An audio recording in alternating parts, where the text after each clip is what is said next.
IGEAC, Institut Gnostique d'études anthropologiques et culturelles, vous présente « Le mariage parfait », un livre écrit en 1961 par Samael Aoun Weor, le père du gnosticisme contemporain.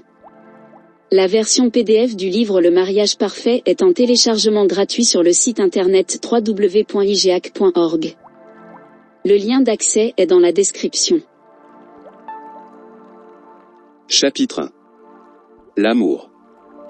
Dieu comme Père et sagesse. Dieu comme Mère est amour. Dieu comme Père réside dans l'œil de la sagesse se trouve situé dans l'espace entre les sourcils. Dieu comme amour se trouve dans le temple-cœur. Sagesse et amour sont les deux piliers fondamentaux de la grande loge blanche. Aimer, qu'il est beau d'aimer. Seules les grandes âmes peuvent et savent aimer. L'amour est tendresse infinie. L'amour est la vie qui palpite en chaque atome comme elle palpite en chaque soleil. L'amour ne peut se définir, car il est la divine mère du monde, il est ce qui nous advient lorsque nous sommes réellement amoureux. L'amour est ressenti au plus profond du cœur, c'est une vive et délicieuse expérience. C'est un feu qui consume, c'est un nectar divin qui enivre celui qui s'en abreuve. Un simple mouchoir parfumé, une lettre, une fleur, remue à la racine de l'âme de sublimes émotions, des extases insolites, d'ineffables voluptés. Personne n'a jamais pu définir l'amour.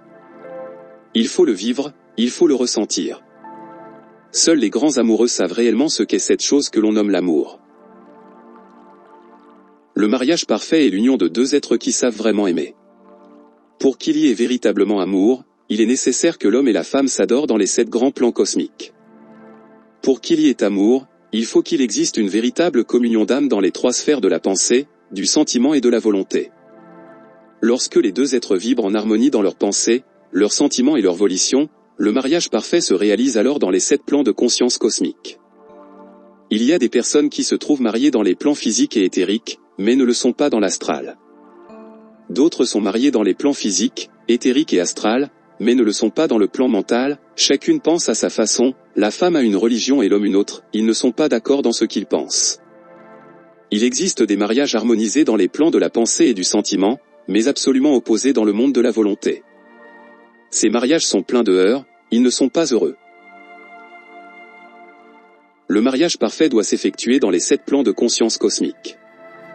Il y a des mariages qui ne parviennent même pas au plan astral, il n'existe alors pas la moindre attraction sexuelle, ces mariages sont de véritables échecs.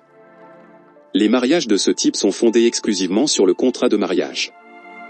Certaines personnes mènent une vie matrimoniale dans le plan physique avec un conjoint déterminé, et dans le plan mental, elles ont une vie matrimoniale avec un conjoint différent. Il est très rare de rencontrer dans la vie un mariage parfait. Pour qu'il y ait amour, il faut qu'il y ait affinité de pensée, affinité de sentiments et de volonté. Là où existe le calcul et l'intérêt, il n'y a pas d'amour. Malheureusement, dans la vie moderne, dans notre monde de comptes en banque, de marchandage et de celluloïdes, l'amour est foulé aux pieds. Dans ces foyers où n'existent que des comptes et des calculs, il n'y a pas d'amour. Lorsque l'amour sort du cœur, il revient difficilement. L'amour est un enfant très farouche. Le mariage qui est réalisé sans amour, uniquement sur la base d'intérêts économiques ou sociaux, est, réellement, un péché contre l'Esprit Saint. Les mariages de cette sorte échouent inévitablement. Les amoureux confondent souvent le désir avec l'amour, et le pire, c'est qu'ils se marient en croyant être amoureux. Une fois l'acte sexuel consommé, une fois satisfaite la passion charnelle, alors vient le désenchantement, alors reste la terrible réalité. Les amoureux doivent s'analyser eux-mêmes avant de se marier pour savoir s'ils sont réellement amoureux. La passion est facilement confondue avec l'amour. L'amour et le désir sont absolument opposés. Celui qui est vraiment amoureux est capable de donner jusqu'à la dernière goutte de son sang pour l'être adoré. Examine-toi toi-même avant de te marier.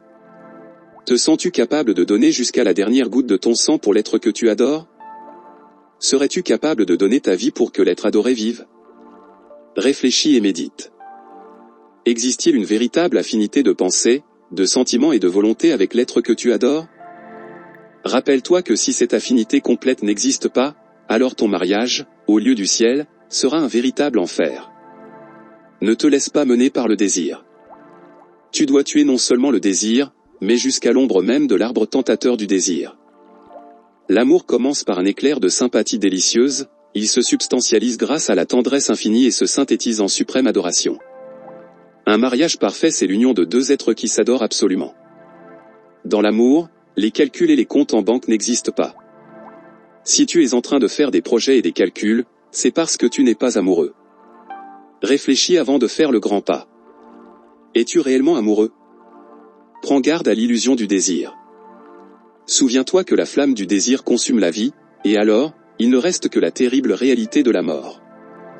Contemple les yeux de l'être que tu adores, perds-toi dans le bonheur de ses pupilles, mais si tu veux être heureux, ne te laisse pas conduire par le désir. Ne confonds pas l'amour avec la passion. Homme amoureux, analyse-toi profondément. Il est indispensable de savoir si la femme que tu aimes t'appartient en esprit.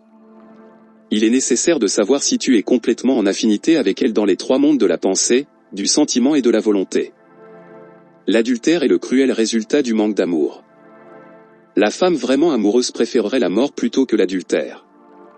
L'homme qui adultère n'est pas amoureux. L'amour est terriblement divin. La bienheureuse déesse mère du monde est ce qu'on appelle l'amour. Nous pouvons, avec le feu terrible de l'amour, nous transformer en Dieu pour pénétrer, plein de majesté, dans l'amphithéâtre de la science cosmique.